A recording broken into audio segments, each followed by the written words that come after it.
Salah satu bakal calon wali kota Palembang, Ratu Dewa, menggelar kegiatan tebus murah untuk warga di Kelurahan Lorok Pakjo, Palembang.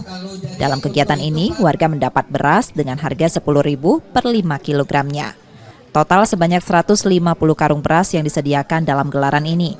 Ratu Dewa mengungkapkan, program ini diharapkan bisa membantu warga untuk membeli beras dengan harga yang murah dan terjangkau. Ya, pada hari ini saya melaksanakan program tebus murah bagi di Kelurahan Lorok Pakjo, ibu-ibu yang mohon maaf di masyarakat di tingkat Gresik. Semoga ini bisa membantu program pemerintah dalam rangka menurunkan angka di Kota Palembang. Dalam kesempatan ini, Ratu Dewa juga mensosialisasikan visi dan misinya sebagai salah satu bakal calon wali kota Palembang. Nur Muhammad, KOMPAS TV, Palembang, Sumatera Selatan.